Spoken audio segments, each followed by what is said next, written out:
քեզ քո գոլեգաները այլ երկրներից ասում են դե իհարկե Հայաստանը միշտ փայլում է, Հայաստանի ժողովուրդը միշտ փայլում է։ 20,000 դրամով մենք տենց ամբիցիոզ որոշել էինք, որ բոլոր քաղցկեղ ունեցող երեխեքին պիտի բուժենք այդ 20,000 դրամը մեր հաշվին լինելով, բայց դե երբ որ նպատակներս դնում երևի իրականանում։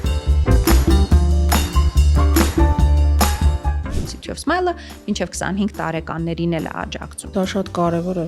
Այսօր մեր հյուրն է Էստեր Դեմիրճյանը, City of Smile հիմնադրամի տնօրեն։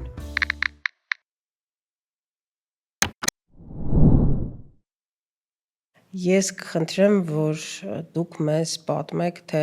ինչպես ստեղծվեց City of Smile հիմնադրամի գաղափարը եւ ընդհանրապես այդ հիմնադրամը։ Հիմնադրամը իրականում ստեղծվել է 2014 թվականից դեռ մի խումբ արյունաբանների եւ ռուցկաբանների կողմից։ Այն ժամանակ, երբ բժիշկները ստանձնեցին կամ նախաձեռնեցին այդ հիմնադրամի ստեղծումը, ես բնականաբար դեռ այդ ժամանակ այնտեղ չէի, նպատակը ավելի շատ իրազեկվածության վրա կենտրոնանալն էր, այսինքն փորձել ընտանիքների հետ աշխատել եւ ընտանիքներին ավելի շատ տեղեկացվածություն տրամադրել,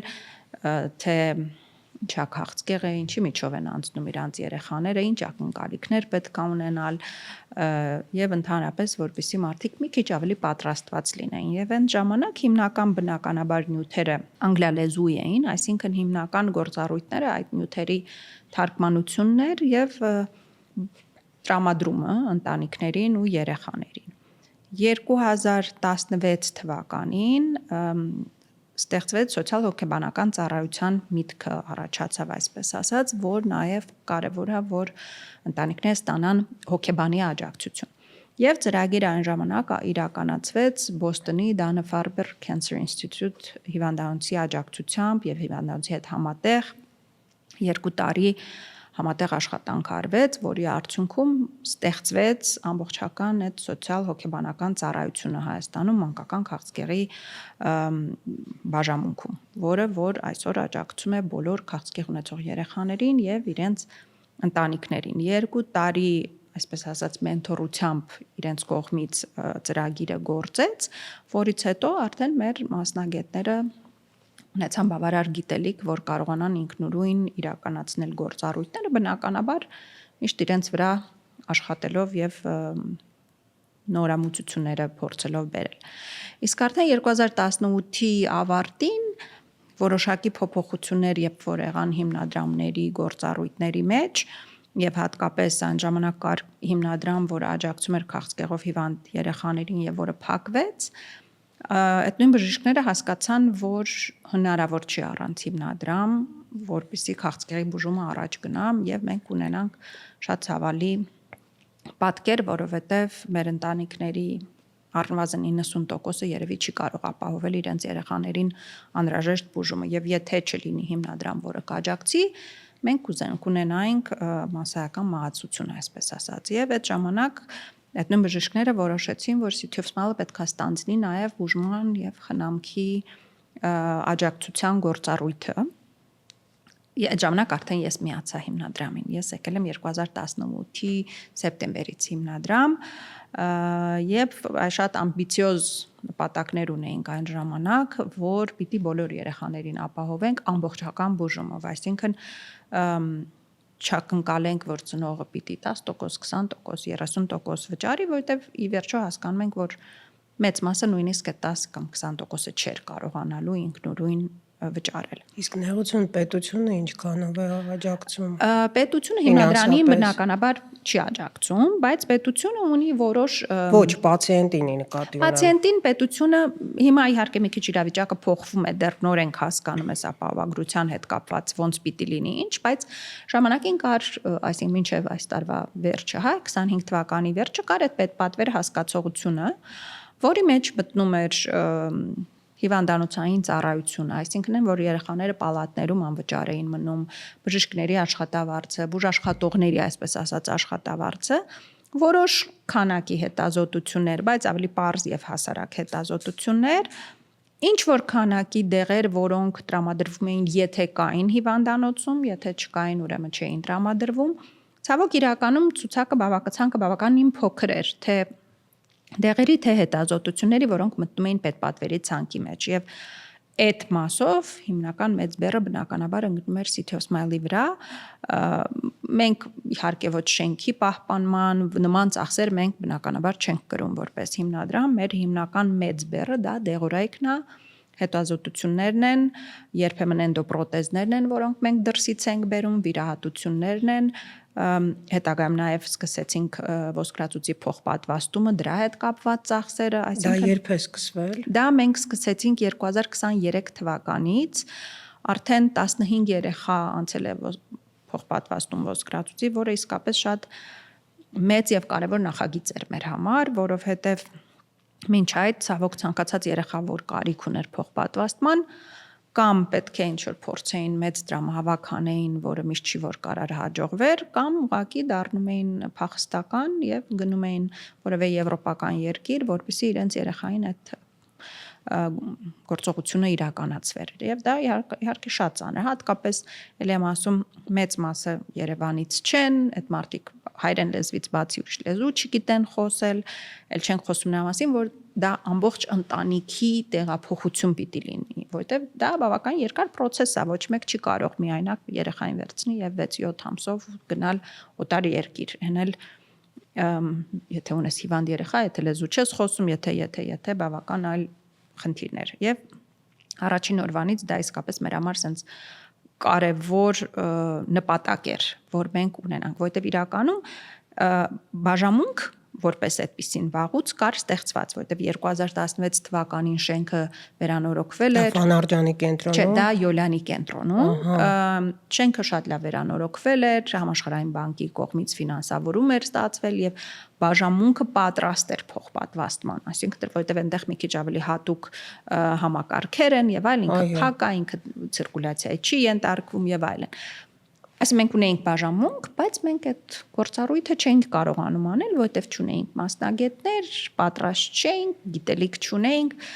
եւ այդ ժամանակ ոնց որ արդեն այդ ժամանակ, երբ որ անընդհատ տեսնում ես, որ այս երեխան պիտի գնա ոնց են գնալու, գնացին, չգնացին, ստացվեց, չստացվեց,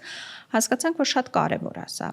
Եվ սկսեցինք համագործակցություն միջազգային մեր գործընկերների հետ, նախարարության հետ համատեղ, որտեղ սկսեցինք դասընթացային գործընթաց, այսինքն սկզբից մեր բժիշկները գնում էին վերապատրաստումների տարբեր երկրներում, մնում էին 2-3 ամիս վերապատրաստվում էին, բայց դրանից հետո մենք իհարկե հասկացանք, որ կարևոր է նաև, որ դու այդ գործառույթը կարողանաս անել քո միջավայրում։ Ուրիշ բան է, որ դու գնում ես կապ պատրաստի թիմ,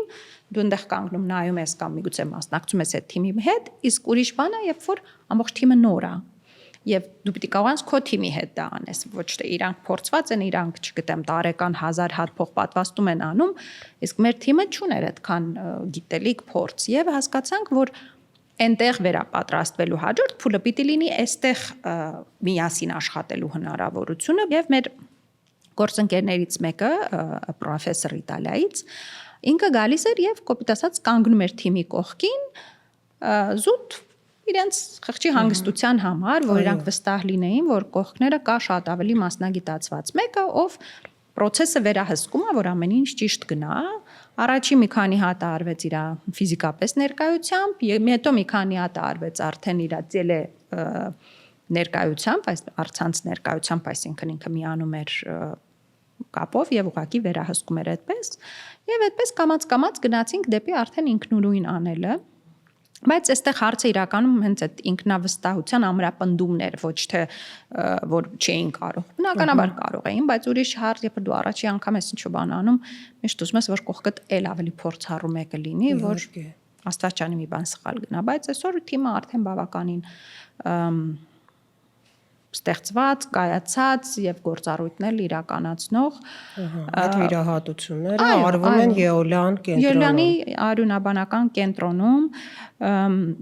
իրականում երեխաների շրջանում կարծեմ 15 երեխա արդեն անցել է, մոտ ժամանակներս եւս 2 երեխա, 2 կամ 3 երեխա նախապատրաստական փուլի մեջ են, որ անցնեն։ Ամեն դեպքում ինքը շատ մեծ ձեռքբերում էր մեզ համար։ Միայն այն փաստը, որ նախ ծնողը էլի վստահ է, որ ֆինանսական ինքը որևէ բեռ չի ունենալ, տուն, տեղ, ամեն ինչ վաճառելու կարիք չկա։ Երկրորդը ծնողը ընտանիքի կողքին է, այսինքն կան մարդիկ, որոնք կողքդ են, քեզ կօգնեն, կաջակցեն եւ պետք չի կտրվել ամեն ինչից, հա, այսինքն նույն հայրիկը կարա շարունակի գնալ իր աշխատանքի, տան մյուս երեխեքը կարող են շարունակել իրենց դպրոցը, մանկապարտեզը, միջավայրը եւ այլն, այսինքն ամեն ինչից չես կտրվում։ Երբ ծնողը իմացավ երեխայի դաժան դիագնոզը, հենց այսպես բառ առ բառ խնդրում եմ, քայլ առ քայլ, ասեք իր հերթական քայլերը, ինչ պետք է նա անի։ Իրականում շատ չափազանց պարզ է ամբողջ process-ը եւ մեր գրասենյակը գտնվում է հենց Յոլյանի անվան արյունաբանական կենտրոնում եւ նշեմ, որ այսօր Հայաստանում քաղցկեղ ունեցող բոլոր երեխաները մինչեւ 18 տարեկան համենայն դեպս բուժումը ստանում են հենց այդ կենտրոնում։ Այլ տեղեր մենք չունենք բուժման համար։ Ցանկացած երեխա, ով ախտորոշվում է քաղցկեղ, ի վերջո գալիս է այդ հիվանդանոց։ Կարող է պահի տակ գնա մեկ այլ հիվանդանոց վիրահատվի կամ ինչ-որ մի այլ ինչ-որ պրոցեդուրա ստանա, բայց վարումը միևնույնն է իրականացվում է Յոլյանի անվան կենտրոնում եւ այդ առումով մեզ որ ասում եմ չնկատել չի լինի, որովհետեւ ցանկացած բժիշկ հենց որ երեխան կամ ընտանիքը ոնց որ արդեն գրանցվում է եւ հաստատվում է ախտորոշումը, բժիշկները անմիջապես մի ստրեսը միանգամից վրաներից վերցնում են ասելով, որ մի լարվեք, մի հարկ վերև կա City of Smile հիմնադրամը, հիմա մոտեցեք իրենց, գրանցվեք այնտեղ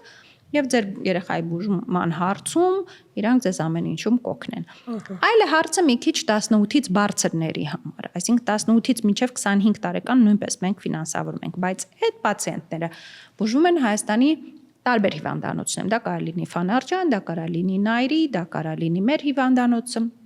եւ լինում են դեպքեր։ Բայց CT-ին աջակցում է 21-ից Այո, բոլորին, կապ չունի որտեղ են բուժվում իրանք, բայց լինում են դեպքեր, որ բժիշկը տեղյակ չի լինում օրինակ, որ նույն City of Smile-ը մինչև 25 տարեկաններին էլ է աջակցում։ Եվ այո, սա շատ կարևոր է, որ բացի այսինքն նույնիսկ բժիշկների շրջանակում, եթե երեխաների պարագայում բոլորը վստահ հաստատ գիտեն,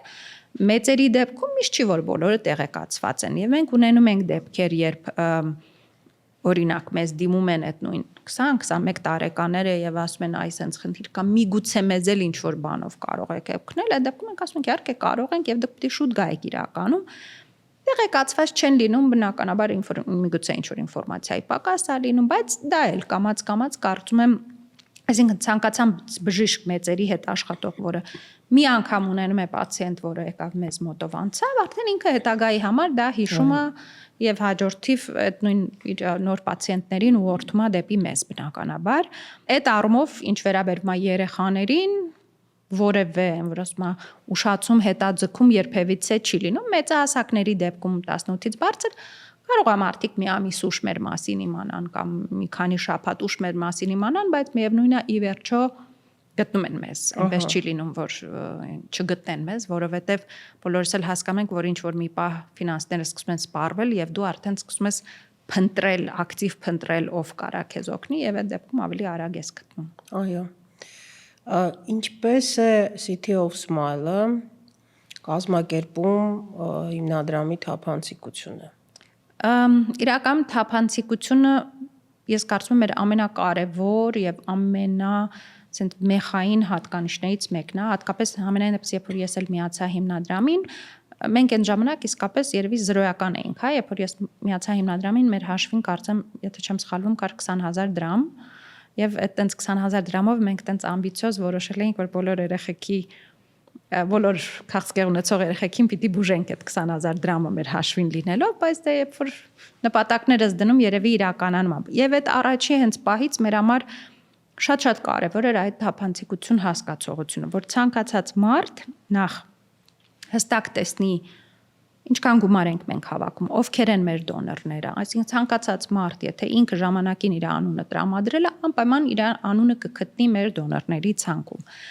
Եվ իհարկե ուր են ծախսվում, ով են այդ երեխեքը, ինչքան գումար, ինչի համար ենք մենք տրամադրում։ Ամեն տարի մենք դնում ենք բաց հաշվետվություն, որտեղ շատ հստակ նշվում է ինչքան ենք մենք հավաքել, ինչ աղբյուրներով ենք հավաքել, հա, օրինակ նույն բոքսերով, որոնք դրված են դրամարկղների մոտ խանութներում, մենք ինչքան ենք տարեկան գումար հավաքում, կորպորատիվներով ինչքան ենք հավաքում, անհատներից ինչքան է գումար գալիս։ Եվ բնականաբար նաև ծախսերը, ինչի վրա ենք ծախսել, դեղերի վրա ինչքան ենք ծախսում, սոցիալ-հոգեբանականի վրա ինչքան ենք ծախսում, սննդի վրա ինչքան ենք ծախսում, պրոթեզների վրա ինչ ենք արել, ինչքան ենք արել։ Անպայման մենք նաև ներկայացնում ենք ամբողջական ցանկը, ոչ իհարկե ամբողջական անուններով, բայց բոլոր են երեխաների, որոնք մեր աջակցությամբ այդ տարի ստանում են աջակցություն, իհարկե որոշ ինֆորմացիա փակած զուտ մարդկանց ոնց որ ավելի կոնֆիդենցիալությունը պահել, բայց միևնույն է մարդիկ պիտի իմանան, հա, որ չգիտեմ, այս տարվա ընթացքում հիմնադրամը 250 կամ 260 երեխայի է օգնել։ Նաև անպայման մենք դրում ենք բացվածքները, օրինակ, որ դիագնոզներն են շատ եղել, այսինքն այդ աղյուսակների տեսքով տրամադրում ենք, որտեղ երբեմն մարդկանց հետաքրքիր է, որ դիագնոզներն է, որ շրջաններն է, որ շատ են, որտեղ մենք բոլորս ունենք ինչ-որ կարծրատիպեր, հաճախ մարդիկ ասում են, հա, երևի բոլորը այս շրջանից են, ասում ենք, չէ, իրականում այդպես չի, այո, ինչ-որ ալիքներ մենք տեսնում ենք, երբևիցե ինչ-որ տենդենսներ տեսնում ենք, բայց հստակ ասել, որ 80% երեխաների այս շրջանից է, որովհետև այնտեղ sense խնդիր կա, չէ, չենք կարող։ Եվ հատկանշական է, որ ճիշտ է, մեր պատմությունը դեռ կարճ է, որպեսզի մենք ամբողջական պատկեր ներկայացնենք, այսինքն մենք ընդհանրապես ունենք 8 տարվա ստատիստիկա, այսպես ասած։ Եվ ինչպիսին է այդ ստատիստիկան։ Իրականում ասեմ ձեզ, մենք շատ հետաքրքիր էր, ինչ որ մի պահ կար մեզ մոտ, որ շատ sense ալիքաձև էր, այսինքն օրինակ, մի տարի մենք կարող էինք ունենալ 120 նոր դիմորդ, հաջորդ տարի կարող է լինել 150 նոր դիմորդ։ Եվ այդ ժամանակ մի քիչ sense անհանգստություն էր առաջանում, որ եթե մենք օրինակ այս նույն դինամիկայով շարունակենք, հա, այս տարի 120, մյուս տարի 150, մյուս տարի 180, շատ պրոբլեմատիկ է լինում, բայց տեսնում ենք հակառակը, մյուս տարի նորից իջնում էր այդ թիվը, այսինքն sense ինչ-որ ալիքներ ունեինք։ Բայց հետաքրքիր է, որ այս տարի նկատեցինք, որ 24 թվի եւ 25 թվի դիմումների քանակը համարյա նույնն է։ Մի տարի 137 նոր դիմորդ ենք ունեցել, մի տարի 138։ Այսինքն ինքը շատ sense քիչ թե շատ ստատիկ ստաբիլ է մնացել, չի։ Դա ինչ է նշանակում, որ քիչ են պացիենտները, թե անտեղյակ են։ Չէ, քիչ չէ։ Ես կարծում եմ, որ մենք քիչ չեն, որովհետև նորման մեր հենց այդպես է տարեկան շուրջ 100 մանկական դեպք, մոտ 30-ը մեր մոտ արդեն երիտասարդներն են, որովհետև մեր ամբողջ շահառուների ցուցակով եթե նայում ենք 30%-ը մեզ մոտ 18-ից բարձրներն են, բայց մեր ստատիստիկան երեխաների շրջանում հենց այդպես է 100-ից 110 երեխա ամեն տարի։ Իրականում ես կարծում եմ, որ ախտորոշումն էլ արդեն բավականին լավացել է այդ առումով, այսինքն շուտ են ախտորոշվում երեխեքը եւ ախտորոշում են ընդհանրապես, որտեվ մեծերի մասով էլ իրականում շատ տարբեր խոսույթներ կա, երբ որ մարդիկ հաճախ ասում են, օй քաղցկեղը ամբողջ աշխարհում շատանում է, վախենալու է, այս այնը, կա նաև այսպիսի մի գաղափար, որ ոչ թե քաղցկեղն է շատանում, այլ հայտնաբերումն է շատանում։ Այսինքն ոչ թե դեպքերը շատացան, այլ ուղղակի դիագնոստիկան է ավելի լավանում, որովհետև ժամանակի միգուցե մարդիկ մահացել են, բայց չեն իմացել, որ քաղցկեղից են մահացել, որովհետև համապատասխան դիագնոստիկա չի եղել։ Չեմ կարող ասել դա իրական է թե չէ, որովհետև շատ տարբեր գաղափարներ կա դրա շուրջ, բայց այն որ այո, թվային մենք ամեն տարի աճ ենք տեսնում ամբողջ աշխարհում, այսինքն երբ որ դուք նայում եք ամբողջ աշխարհի ստատիստիկան քաղցկեղի առումով, թվային մենք աճ ենք տեսնում, բայց բժիշկները այնուամենայնիվ պնդում են, որ այդ աճը ոչ թե իրականում ախտոր առաջացման կամ քաղցկեղի շատ լինելն է, այլ հայտնաբերումն է։ Նաև կա կարծրատիպ շատերի մոտ, որ Հայաստանում քաղցկեղը շատ է։ Այդպես չի, բայց մենք ուրիշ խնդիր ունենք։ Հայաստանում մեծերի շրջանում քաղցկեղից մահացությունն է շատ։ Այդ էլ ինչից է գալի ֆինանսական անբավարար միջոցների խնդիրն է դա, այսինքն ուշ ախտորոշումից շատ ուշ ախտորոշումը, բայց ավելի շուտ ֆինանսի բացակայությունը, որովհետև քաղցկեղը, եթե մենք էլի նայենք մեծերի ախտորոշման քանակը եւ համեմատենք նա դուշու նասիլենի մեկ անձի չափով ամբողջ աշխարհում, ախտորոշումը մեծ քանակ չի, այսինքն ինքը էլի նորմայի մեջ է, բայց հարցն է, որ ցավոք հաղթահարումն է մեր մոտ ավելի ցածր մեծերի շրջանում։ Փոքրերի շրջանում բնականաբար մենք շատ լավ արդյունքներ ունենք։ Ինչպիսին են շատ այդ հարցը։ Մենք Հայաստանում այսօր շուրջ 75% առողջացում ունենք։ Այդ իսկապես շատ լավ թիվ է մեր նման երկրի համար, հա, որովհետև մեր նման երկրներում այդ թիվը սովորաբար եթե չկա համապատասխան ֆինանսավորում 30-ից 35% է կազմում։ Հա, Ամերիկայում 90-ից 95 է կազմում, բայց եկեք համեմատենք մեր բյուջետները, էլի մեր եւ Ամերիկայի, բայց այդ 70-75 բնականաբար ձգտում ենք ավելի լավին եւ շատ ենք աշխատում նրա վրա, որ ավելի լավ լինի, բայց 75% իսկապես շատ լավ ցուցանիշ է Հայաստանի համար։ Եվ այդ էլ իր նորից նրա շնորհիվ է, որ կա գումարներ, որով ձեռք են բերվում դեղեր։ Հա, որով արվում են հետազոտություններ համապատասխան, որպեսզի ճիշտ բուժումը նշանակվի։ Առանց դրա ես դրա մասին շատ եմ ասում, ինչքան էլ մեր բժիշկները լինեն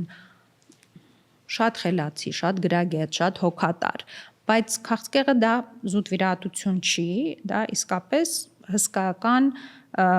դեղորայքային պահանջ ունի բուժումը ինքնին, այսինքն միայն վիրաբուժով չի, որ ասես դե ինքը շատ լավ վիրաբուժ էր, վիրահատեց, շատ լավ է վերջացավ ամեն ինչ, չէ, քաղցկեղը պահանջում է կոնկրետ շատ լուրջ ներդրում դեղորայքի մեջ, որպեսզի կարողանաս արդյունք ունենաս։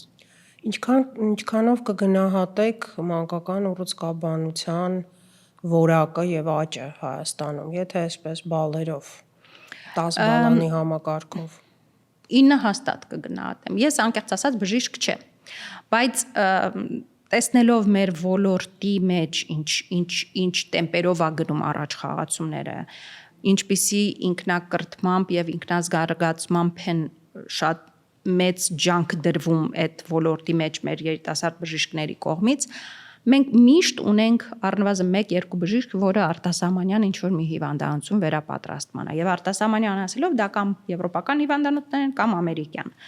Մեր բժիշկները միջազգային ուռուցքաբանության ասոցիացիաներում մասնագիտական խմբերի նախագահ են կամ մասնագիտական խմբերի ղեկավար են, այսինքն շատ աշխատում են իրանց վրա եւ այդ առումով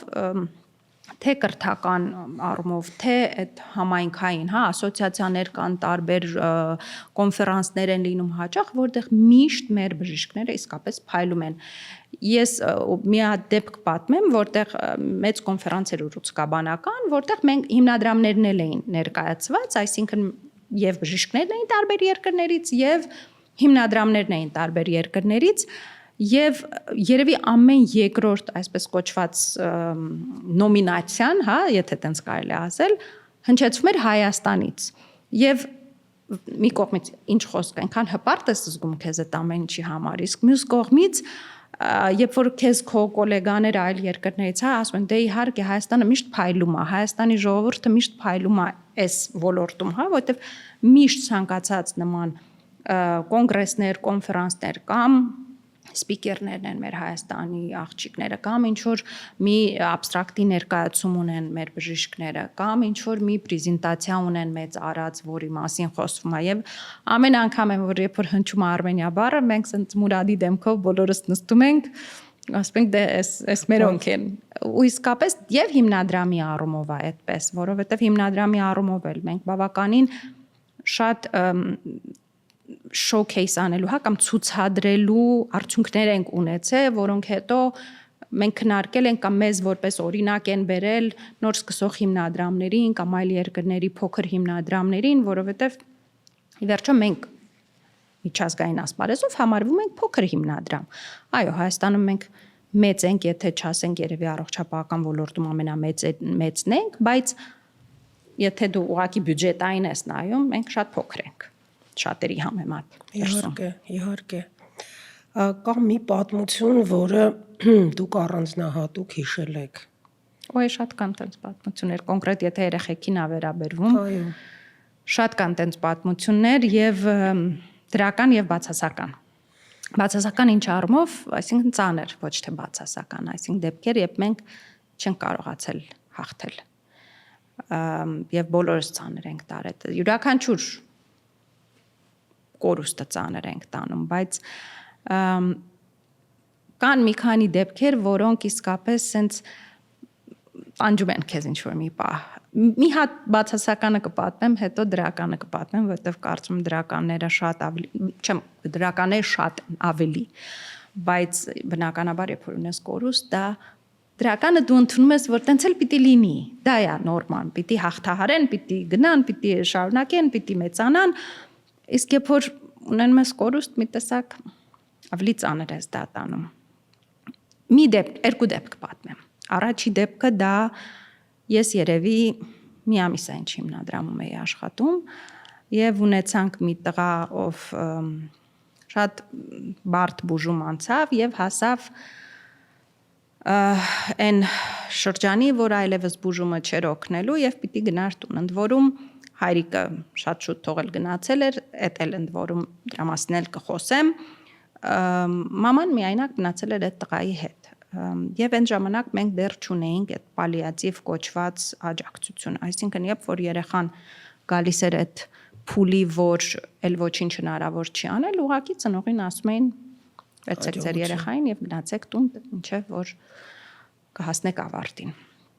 Բնականաբար երեխան ցավերի տանջանքների մեջ, մայրիկը ոչինչ անել չի կարող, չեմ հիշում հիմա որ գյուղից էին, զանգահարում էր գյուղի պոլիկլինիկայի բժիշկներին, որ մի բան արեք, մորֆի կամ մի բան էս երախում, պոլիկլինիկայի բժիշկը բնականաբար ասում էր ես չունեմ որ ինչ բան անեմ ու ես ոչինչ չեմ կարող անել։ Եվ այն ժամանակ այդ նույն բժիշկը զանգահարում էր հիվանդանոցի բժիշկներին եւ ես գիտեմ որ գլխավոր Գևորգ Թամամյանը ժամանակին որ այն ժամանակ զուտ բաժանմունքի ղեկավարներ ինքը գնում էր այցելության, ինչ որ ձևով փորձում էր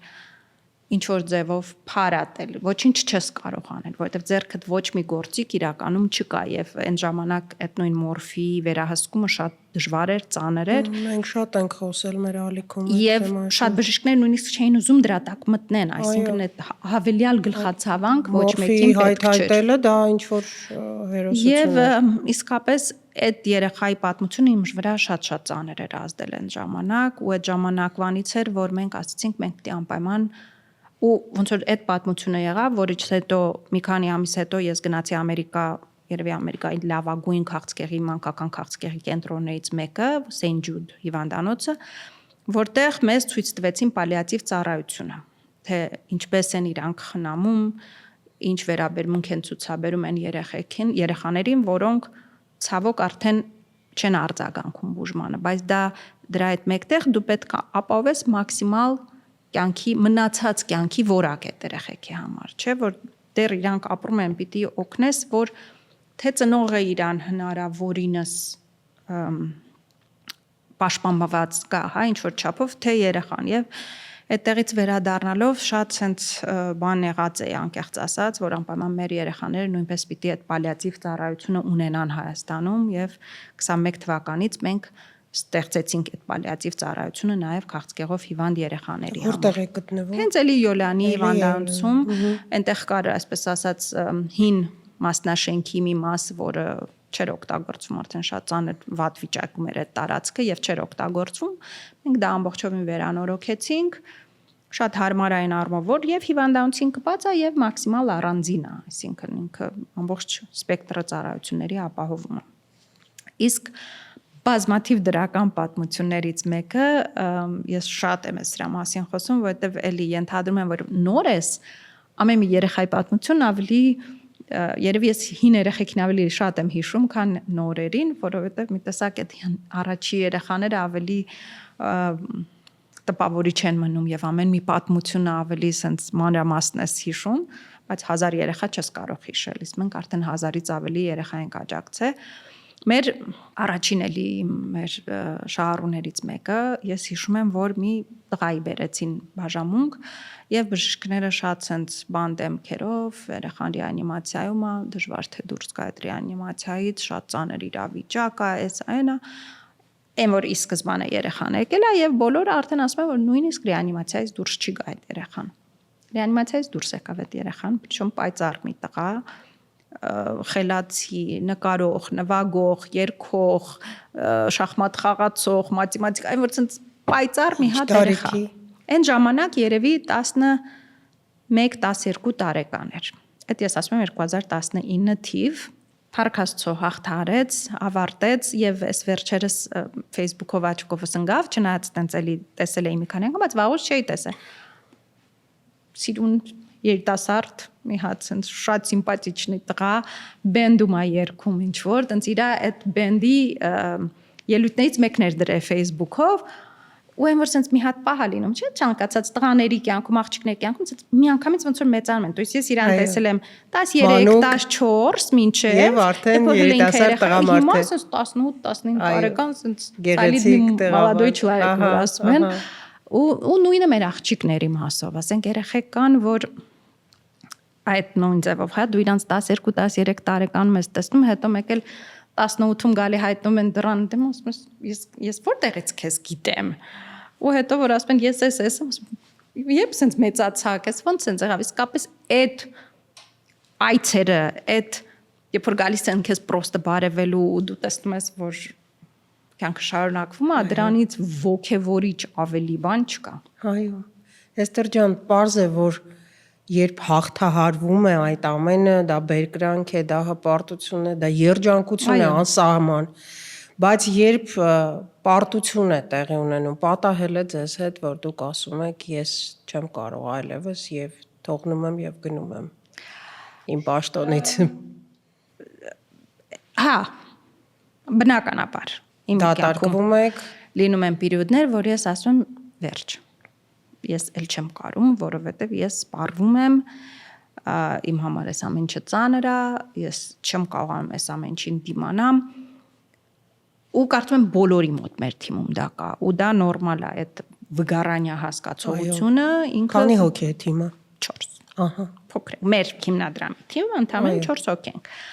Բայց այդ վգարանյա հասկացողությունը ինքը կա ու ինքը կա նաև բժիշկների շրջանում։ Եվ նա կրկնվում է շատ հաճախ, այսինքն դա նորմալ է, հոգեբանորեն դա շատ նորմալ է, իրականում համարվում է, որ մենք բոլորս պետք է նաև հոգեբանի հետ աշխատենք։ Բժիշկները առավել եւս, բայց մենք նույնպես։ Հա, լինում են շրջաններ, որ ես ասում եմ, վсё, սա վերջին տարին է, ես չեմ կարողանում էլ, որովհետև գիշերները չեմ քնում, պանիչսկի ատականներ եմ ունենում այս ամեն ինչի հետ կապված։ Բայց հետո գալիս է մի հատ ուրիշ, բա, որ դու ասում ես, չէ, բայց ես ուրիշ ինչ անեմ, որ ես այսքան բավարարվածություն ստանամ այն արդյունքից, որը մենք կարողանում ենք տանք։ Ես հիմա ես եկել եմ մասնավոր բիզնեսից, այսպես ասած, կամ մասնավոր ոլորտից, որտեղ դու անում ես ինչ-որ բաներ հաջողում է, ինչ-որ բաներ չէ, դու այդ րոպեն ուրախանում ես, բայց հիմա սրանից հետո ես չգիտեմ, ես ինչ կարամ անեմ, որ ինձ այսքան նախ ուժ տա այդ ամեն ինչը անելու, եւ մյուս կողմից էլ այսքան ինձ ոգևորություն տա, որովհետեւ ես ամեն տարի ես տեսնում եմ մեր արդյունքը, ես տեսնում եմ այսքան հաղթահարած երեխեք, ես պրոստը տեսնում եմ այդ երեխեքին, որոնք, չգիտեմ, գնում ես միտեղ համերգի, մեկը գալի ասում է բարև ձեզ, ինձ հիշում եք, մեկ մտածում եմ երևի դասատուներն էլ են այտենց զգում, ասենք։ Այո։ Բայց ես եմ որ դասատու եթե չեմ ուզեցել դառնամ, բայց այդ զգացողությունը, երբ որ ավելի շատ ես մամաներին եմ բնականաբար, մամայի դեմքն է ինձ լինում ծանոթ, քան երեխայի, որովհետև երեխան այնքան փոխված է լինում այդ ընթացքում, էլի, այսինքն մեծացած, թարմացած, կազդուրված ի վերջո։ Դրա համար բնականաբար ունենում ես այդ շրջանը եւ մեկ էլ ես միշտ ասում եմ, որ ամեն տարի հունվարի 1-ին իմ մոտ գալիս է այդ պանիչսկի ատական, որովհետև ես գիտեմ, որ մինչև տարվա ընթացքում մեզ այսքան գումար է պետք հավաքել։ Որտեղից ենք հավաքելու։ Ոնց ենք դա անելու, որովհետև ամեն անգամ մենք ոնց որ 0-ից սկսում ենք, որովհետև քիչ թե շատ այն ամեն ինչ ինչ ինչպես է դա արվում, իսկապես։ Շատ ծանր։ Ֆիզիկապես, այսպես տեխնիկապես բացատրեք, ինչպես։ Շատ ծանր է, որովհետև իրականում համենայն դեպս մեծամասամբ այն ամեն ինչ որ մենք հավաքում ենք տարվա ընթացքում մենք դա ծախսում ենք։ Այնպես չի որ մենք տենց մեծ ապասներ ունենք կամ ճոբաներ ունենք։ Հա, 0-ից ամեն նոր տողից սկսում է ամեն տարի։ Ես գիտեմ, որ օրինակ, այս տարի ինձ պետք է առնվազն 1.5 միլիոն հավաքել, որովհետեւ մենք անենք այն ինչը մենք ստանձնել ենք, հա, այսինքն մենք ոչ մի երեխայի չթողնենք առանց բուժման բոլորին հասցնենք։ Ու ամեն անգամ այդ թիվը հնչացնելուց հունվարը իմ մոտ շատ ծանր ամիս է, ստրեսային դասում, բայց որտեղից ենք հավաքելու։ Եմ որ ասում ամեն անգամ ոնց որ առաջի անգամը լինի, որովհետև ամեն տարի այդ հունվարը ես բայց այդպես գումար ոնց պիտի հավաքենք։ Այդ որտեղից պիտի հավաքենք։ Հետո գալիս է տարվա դեկտեմբերը, ասում ես, չէ, բայց ոնց որ նորմալ էր, հասցրեցինք, արեցինք, բայց իրականում ինքը 24/7 աշխատանք է, այն առումով, որ դու իսկապես ամեն քո մենք, այսինքն մենք չենք աշխատում երկուշաբթիից ուրբաթ մինչև ժամը 6-ը, չէ, այդպես չկա, մենք 24 ժամ 7 բոլոր հնարավոր տարբերակներով մենք փորձում ենք դրամահավաքներ։ Այսինքն հունվարի 1-ից ինչ եք անում։ Սկսում եք զանգահարել, հայտարարություններ Չէ, տալ։ իհարկե զանգահարել մենք տենց արդեն անցել ենք այդ շրջանը, որ մենք պրոստը զանգահարենք մարդկանց ու ասենք փոխանցեք։ Դե օրինակ նայեք, մենք դեկտեմբերի վերջ անում ենք SMS-ներով, երևի դուք եք ստացել, մեր բոլոր օպերատորները մեզ աջակցում են այդ հարցում, բոլոր մարդիկ ստանում են SMS, որ նոր տարի է առջևում, միգուցե աջակցեք նաև քաղցկեղով հիվանդ երեխաներին։ Եվ մարդիկ, որոնց դա այդ րոպեին հուզում է, անում են նվիրատվություններ։ Դա արվում է հիմնականում հասնում է դեկտեմբերի վերջ, հունվարի սկիզբ։ Դրանց հետո մենք իհարկե ունենք ինչ-որ մի բազա, այսպես ասած, մարդկանց, որոնք ինչ որ մի անգամ կամ մեզ նվիրատվություն են արել, կամ ուզեցել են մեզ նվիրատվություն անել, բայց չեն արել։ Գնում է օրինակ նոր տարվա շնորհավորանք այդ մարդկանց, որ շնորհավոր ձեր նոր տարին, շնորհակալ ենք, որ մեզ աջակցել եք, եթե կցանկանաք շարունակել աջակցել, խնդրում ենք այստեղ արեք ձեր նվիրատվությունը։ Հետո փետրվարին մենք արդեն ունեինք պլանավորված մեծ համերգ սիմֆոնիկ նվագախմբի հետ, որի նորից արդյունքում մենք մարդկանց նորից հիշեցնում ենք մեր մասին, այսինքն մենք անընդհատ այդ հիշեցման գործընթացի մեջ ենք, որ անընդհատ դու ինչ որտեղ երևաս, ինչ որտեղ մարդը քո մասին լսի, որովհետև նույն սիմֆոնիկի օրինակ համերգը, որը իսկապես ֆանտաստիկ sold out համերգ էր, 1300 հոգի է այդ սրահում տեղավորվում։ 1300 հոգին այդ օրը եւս մեկ անգամ, միգուցե առաջին անգամ լսեց City of Smile-ի մասին։ Այսինքն ոլորտը բարեգործության դրանով է նաև կարևոր, որ դու միշտ պիտի մարդկանց մտքին լինես, որովհետև մղումը բարեգործություն անելու շատ սպոնտանա գալիս։ Ես չգիտեմ, մեկը մի հատ կինո նայեց օրինակ քաղցկեղով հիվանդ երեխաների մասին, այդ րոպեն ասեց այս էլ կուզենայի օգնեի։ Այսինքն ինքը պիտի հիշի քո մասին այդ րոպեին։ Եթե դու նախ պետք է տեղեկացված լինի։ Եթե դու անընդհատ չես հիշացնում քո մասին, իհարկե, ինքը կմոռանա եւ ես ուզում եմ փոխանցում անել։ Ինչ եմ անում իմ քայլերը։ Մի քանի տարբերակ կա։ Կա մեր կայքն ամենաճիշտ տեղը, հա, ինֆորմացիա ձեռք բերելու համար։ Կա cityofsmile.org կայքը, որտեղ կա նվիրատվության տարբերակները նշած։ Մի տարբերակը դա կրեդիտի կարտոչկայով մտնել մուտք անել տվյալները եւ կա տարբերակ բաժանորդագրվելու, այսինքն որ նշում եք ամսեկան եւ ամեն ամիս ձեր գումարից ձեր քարտից ձեր նշած գումարը կգանձվի, կուղարկվի հիմնադրամ կամ կարող եք անել մեկ անգամյա եւ դա կլինի մի անգամյա։ Այնտեղ նաեւ կան բանկային հաշվի տվյալները, որտեղ եթե չեք ուզում քարտով դա անել, կարող եք on-line banking-ով օրինակ մարդիկ կան, որ բանկով են դա անում, կան մարդիկ, որոնք նաև նույն բանկով դնում են պարբերական փոխանցումների հանձնարարական եւ ամեն ամիս իրանց հաշվից այդ պարբերականով գալիս է։ Կան մեր իհարկե հանգանակության արկղերը, որոնք դրված են սուպերմարկետներում, խանութներում, օդանավակայանում, որ եթե մարդը պահի տակ ուզում է ինչ-որ գումար, բայց չի ուզում է թերախոսով մտնել ինչ-որ բաներ անել, կարող է անել այդպես։ Կորպորատիվների դեպքում իհարկե մի քիչ այլ է մոտեցումը, բայց արկղերը որտեղ կան։ Արկղերը կան City սուպերմարկետներում, SAS սուպերմարկետներում, Carrefour-ում, օդանավակայանում, մոլերում, շատ, այո։ Մոլերի որոշ խանութներում, այսինքն Dalma Mall-ի որոշ խանութներում, Երևան Mall-ի որոշ խանութներում։ Ցանցը բավականին մեծ է իրականում, որտեղ հնարավոր է մենք փորձում ենք իհարկե դնել արկղերը, որպեսզի էլի նորից հիշացման տարբերակ է դա։ Արկղերի վրա էլ կա QR կոդ, որ եթե մարդը չունի մետրոպեին մանր, բայց ուզում է այնուամենայնիվ QR կոդով կարող է էլի մտնել on-line անել այդ նվիրատվությունը։ Այսպիսի հարց իմիջիալուց, քանի չեմ մոռացել։ Երբ բացեցի կայքը, միանգամից ինձ առաջարկվեց, որ կարող եք SMS ուղարկել այս համարով եւ 500 դրամ կգանձվի։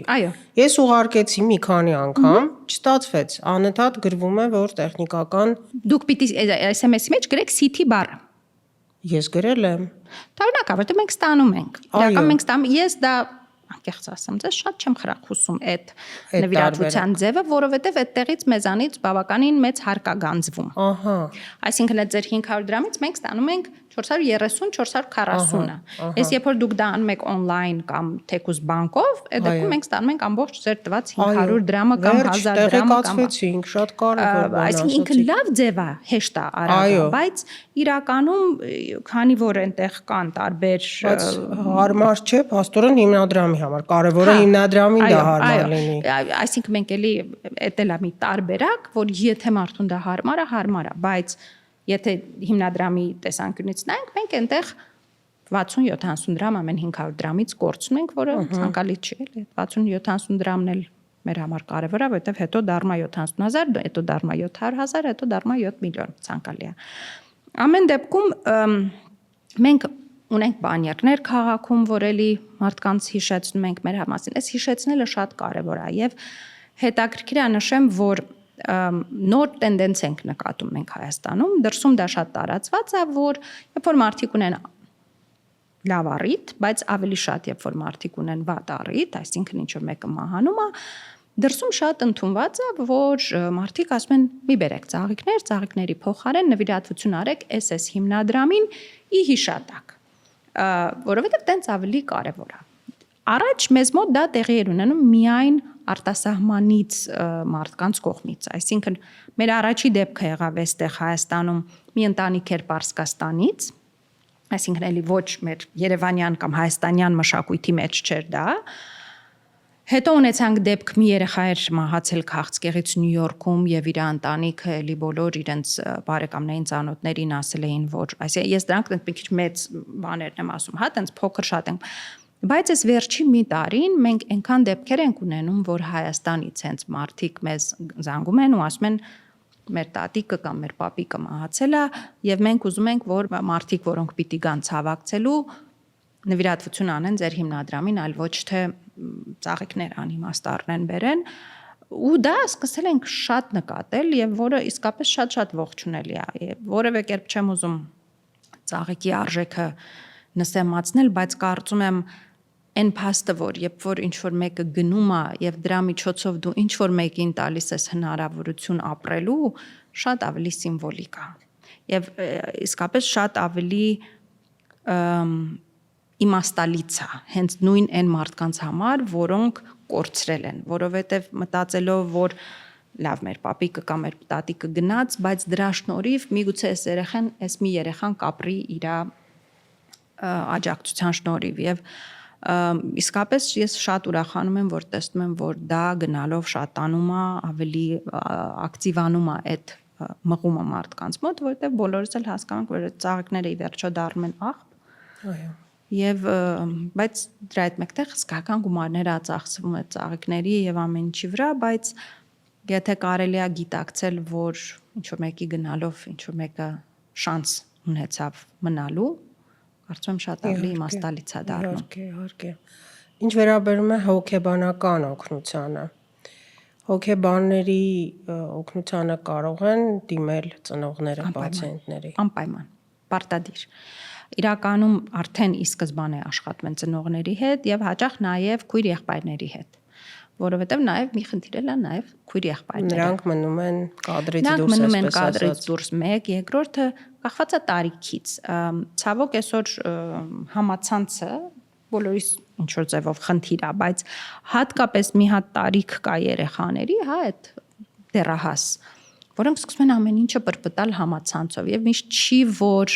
ճիշտ կամ ճիշտ մատուցվող ինֆորմացիա են ունենում եւ հաճախ դա վախեր է առաջացնում, սարսափներ է առաջացնում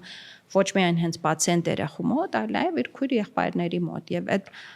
հավելյալ վախերը փարատելու կամ այդ ամեն ինչ որ ձևով կոնտրոլի մեջ պահելու համար շատ կարեւոր է որ ամբողջ ընտանիքը ունենա հնարավորություն աշխատելու այդ հոգեբանների հետ մեր, որպեսզի բոլորը լինեն ոնց որ ասած մի էջի վրա, նույն ձևով պատկերացնեն ամեն ինչ որ կատարվում է երեխայի հետ կամ իրենց եղբոր կամ իրենց բալիկի հետ։ Այո։ Այդ շատ կարևոր է, բայց նաև մեր հոգեբանները աշխատում են այն երեխաների հետ, ովքեր վերջացնում են բուժումը, որովհետև դա էլ է մի խնդիր։ Հատկապես նորից վերադառնանք դեռահասներին, երբ որ քանի ամիս են շարունակում։ Երկար։ Այսինքն, երբ որ 12, 13, 14 տարեկան աղջիկը կամ տղան 1-1.5 տարի չի շփվում իր հիմնական սոցիումի հետ, հա դպրոց չի գնում, բակ չի իջնում, չի շատ հարաբերվում իր տարեկիցների հետ, ինչ-ինչ պատճառներից ելնելով, այդ հետ գնալն էլ է բարդ, բավականին, այսինքն այդ հետ գնալուն էլ դու պիտի պատրաստվես եւ պիտի ունենաս այդ աջակցությունը, որ ոնց որ ասում ուժերը տեղ լինի, որ քեզ չթվա, որ բոլորը քեզ մի տեսակ են նայում, որ բոլորը քեզ ուրիշ բաներ են մտածում կամ ինչևէ։ Փառք Աստծո մենք ահագին ունեինք առաջ կարծրատիպեր, որոնք կամաց վերանում են կամ չեն վերանում, բայց ինչ որ չափով փարատվում են։ Ես էլի եթե վերցնեմ իմ նախկին փորձը, մենք ունեինք այնքան դեպքեր, երբ ծնողները ասում են ոչ մեկ չգիտի, որ մեր երեխան ունի քաղցկեղ, որովհետև ամոթ է։ Ինչ կմտածեն մեր մասին։ Ոդրոպեն դու ասում ես, բայց սա մեղավորություն ոչ մեկ չունի սրա մեջ, այստեղ ոչ մեկի վատ արարքի արդյունքը չի, ոչ մեկի անշնորհքության արդյունքը չէ, բայց ինչ կմտածեն մեր, այսինքն կար շատ լուրջ այս խնդիրը, երբ որ մամաներն ու պապաները ամբողջովին դա փակում էին, չեմ իմանում ոնց, բայց որ ոչ մեկ ընտանիքից, այսինքն միգուցե հարազատ ամենամոտիկ շրջանը գիտեր, բայց ավելի հեռու մարդիկ չգիտեին։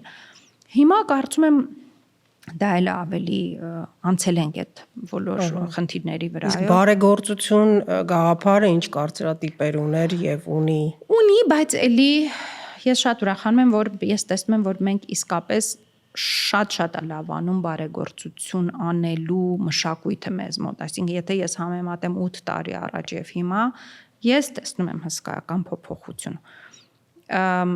Իհարկե միշտ կա վստահության խնդիրը։ Դրա այդ կարծում եմ, որ ասում եմ մշտական հարց է եւ մշտական խնդիր է եւ ամենտեղ։ Միգուցե որոշ երկրներում մի քիչ ավելի քիչ, որոշ երկրներում ավելի շատ, բայց միշտ մարդիկ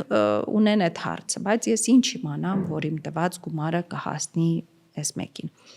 Բնականաբար, եթե նման հարցադրումներ են լինում, մենք ամեն ձևով փորձում ենք մարդկանց հարմարվենք։ Այսինքն, եթե դուք ուզում եք ինքնուրույն տալ ծնողին այդ դեղը, սիրով գնացեք, առեք, բերեք, տվեք։ Եթե դուք ուզում եք, մենք նկար անենք ծնողի կամ երեխան այդ դեղը, բայց մենք չենք հրապարակում նման բաները, որովհետև չենք համարում, որ դա ճիշտ է երեխաների կամ ծնողների նկատմամբ, բայց այն փաստը, որ դուք այսօր 250-260 հոգուց չեք լսում, որ մեր երեխան դեղի փող չունի, նշանակում է, որ հարցը ինչ որ ձևով լուծվում է եւ փակվում է։ Այլապես դուք երևի ամբողջ օրը Facebook-ում կտեսնեիք 250-ից ավելի երեխաների պատմություններ, որոնք դեղի գումար չունեն։ Ինչպես ասի, էլի թափանցիկությունը շատ կարևոր է, երբ որ դու մարդկանց կոնկրետ պատմում ես, որ դուք 100,000 դրամ եք տվել այս տարի։ Հիմա մենք ձեզ պատմենք, մենք այս տարի ինչ ենք արել, որի մեջ մտածեր նաև ձեր 100,000 դրամը։ Եվ մի կողմից, այո, մարդիկ սիրում են այդ անհատական այդ օգնությունը, անհատական թարգեթային, այսպես ասած, օգնություն, որ ինքը իմանա, որ Պողոսին ինքը տվեց 100,000 դրամ, Պողոսը այդ 100,000 դրամով այսքան բան ունեցավ։ Բայց մյուս կողմից նաև մարդկանց մտածելակերպի մեջ շատ կարևոր է լինել sense մեծ պատկերի մաս, որովհետև երբ որ դու տեսնում ես, որ 1000-ից ավելի երեխա ստացել է Հայաստանում լավագույն բուժում ու խնամք, դու ասում ես, բայց ես էլ եմ այն մարդկանցից մեկը, ով այդ 1000 երեխուն օգնել է։ Միգուցե ես ամեն ամիս 10,000 դրամ եմ ուղարկում, բայց ես դրա մասն եմ։ Այո։ Եվ հատկապես քաղցկեղի դեպքում, եթե դու ուզենաս քո 10,000 դրամով մեկին ինչ-որ բան անես, դու շատ արդյունք չես գրանցի դրանում։ Բայց երբ որ քո 10,000-ը դառնում է մի քանի այլ 10,000-ների մաս, այդ դեպքում մենք գրանցում ենք մեծ արդյունք ու մենք ունենում ենք այդ մեծ արդյունքը։ Իսկ եթե մենք ամեն մեկս առանձին մեկ ասի ես 3 հատիկ դեղ կառնեմ, մյուս ասի ես էլ 5 հատիկը կառնեմ, մենք այդ ինստիտուցիոնալ կոչված լուծումը չենք ունենա այս դեպքում։ Այո։ Իմ կարծիքով մեր զրույցի ընթացքում նախ առաջացավ վստահ եմ, որ դիտողների մոտ ցանկություն օգնելու եւ երկրորդը վստահություն եւ միգուցե առաջինը վստահություն։ Շնորհակալություն։ Համար 1-ը։ Եվ այստեղ ավարտին այսպես թեթևացնենք, հա, մեր բնույթը, զրույցի բնույթը 3 փոքրիկ բլից հարց եմ ուզում հնչեցնել, Էստեր ջան։ Առաջինը, եթե ունենայիք հնարավորություն փոխել առողջապահության մեր համակարգում ինչ-որ բան, ինչ կփոխեիք։ Իմ համար շատ բարդ հարց է, որտեղ եմ ասում, ես առողջապահական ոլորտի մասնագետ չեմ եւ երբևիցե չեմ ուզենա մտնել ոլորտ, որտեղ ես այդքան գիտելիք չունեմ, բայց եթե խոսեինք սենց իդեալական պատկերի մասին, բնականաբար կուզենայի, որ մենք ունենայինք այնպիսի համակարգ, որտեղ իսկապես յուրաքանչյուր հիվանդ մարդ ունենար այդ համապարփակ ծառայությունը, հա, որ ոչ թե, չգիտեմ, նկատել եք երևի, դրսում երբ որ դու գնում ես հիվանդանոց, դու չգիտես այդ դեղերը որտեղից եկան, այդ հետազոտությունները քեզ ասում են գնա մտի այն դուռը արա, այսինքն այդ ամեն ինչը միտեղ հավաքված է եւ պացիենտը մաքսիմալ զերծ է այդ ամեն ինչ։ Ուրիշ հարց, որ այո, ինչ մեկ դրա համար վճարում է, պետությունն է վճարում կամ քո ապահովագրությունն է վճարում կամ ինչ որ մի ձևով դա վճարվում է, բայց պացիենտը մաքսիմալ զերծ է հավելյալ ստրեսային քայլերից եւ շարժումներից։ Եվ իդեալական տարբերակով իհարկե ես կուզենայի, որ մեր առողջապահությունն էլ հասնի այն ոլորտի, երբ հիվանդը ուղակի գա իր բժշկի մոտ, իր բժիշկը ասի, որ սա է քո բուժման process-ը, անցնում ենք հիմա այս process-ը, բայց հիվանդը զուտ հետևի այն ցուցումներին, որ պետք են այլ ոչ թե մտածի դեղը որտեղից առնեմ, անալիզը որտեղ անեմ, հետո այդ ամենը ոնց իրար վրա հավաքեմ, հետո ոնց բերեմ ցույց տամ, այսինքն ցույց տամ, ոնց կտա, պատասխանները կասի։ Այսինքն լինի մի համակարգ, որտեղ թե պացիենտը ավելի վստահ ու հանգիստ լինի համակարգի հանդեպ։ Եվ ի վերջ եւ համակարգը լինի այնքան շտկված, հա, պալիրովն է այսպես ասած, որ այդ ցախ օղակները շատ ճիշտ ժամանակին աշխատեն եւ մաքսիմալ արագ հիվանդին կարողանան տալ բուժումը եւ խնամքը։ Ընդունեցինք։ Երկրորդ հարցը, որպես 4 զավակների մայրիկ։ Հերոսուհի։ Ինչ ապագա եք տեսնում ձեր բալիկների համար եւ որտեղ եք տեսնում այդ ապագան։ Եթե հարցը ինձ ուղղված, ես բնականաբար տեսնում եմ իրենց ապագան այստեղ։ Ինչ խոսք, պետք է գնան, պետք է սովորեն, պետք է աշխարհայաց զարգացնեն, մտածելակերպ մեծացնեն, փորձ ձեռք բերեն։ Բայց կարծում եմ իմ եւ իմ ամուսնու երկուսիս էլ նպատակը այն է, որ այդ ամեն ինչը պիտի ի վերջո արվի ի բարօրություն մեր երկրի։ Որովհետեւ սա է մեր տունը, սա է մեր երկիրը եւ մենք ստեղ ենք մենակ, որ մերն է։ Ցանկացած ամեն տեղ դու օտար ես։ Եվ մենք էլ ժամանակին ունեցել ենք հնարավորություններ դրսում ապրելու, դրսում մնալու, բայց երբևիցե դա մեր մտքով չի անցել։ Չգիտեմ իմ երեխաների պարագայում ոնց կլինի։ Դեռ երիտասարդ են, կարող է այլ կերպ են նայում որոշ բաներին, մենք իհարկե փորձում ենք մեր ցանկությունները բարձրաձայնել, բայց չգիտենք իհարկե ոնց կլինի, բայց ես կարծում եմ, որ եւ հաճախ ենք ունենում այդ խոսակցությունը նրա մասին, որ միևնույնն է ձեր տունը, որտեղ դուք հարազատ է ձեր համար ամեն ինչը սա է, ցանկացած ամեն տեղ դուք ով էլ լինեք, դուք այնուամենայնիվ լինելու եք օտար։ Գեցեք։ Վերջին հարցը, այսպես իմպրովիզ հարց։ Եթե հայտնվեիք անցյալում, ում հետ կցանկանայիք շփվել։ Հիպոկրատ, Հերացի, Նոստրադամուս։ Հա։ Շատ բարդ է։ Հիպոկրատ Հերացի երևի չէ, որովհետև մի քիչ ավելի լայն բան կուզեի, սենց ասած, ավելի սենց գլոբալ մի բան։ Երևի Նոստրադամուս, չնայած էդ էլ ինձ չի որ միանշանակ եմ ձեզ ասում, որ Նոստրադամուս կուզենայի, բայց եթե այդ 3-ից ընտրելու դեպքում երևի Նոստրադամուս զուտ հետաքրքիր կլներ հասկանալ այդ տեսլականները ոնց են գալի, ոնց է դա вообще վիզուալացվում այդ ամեն ինչը, էլ երբ որ դու տեսնում ես ինչա լինելու։ Շնորհակալություն, բրավո։ Ես եմ շնորհակալ։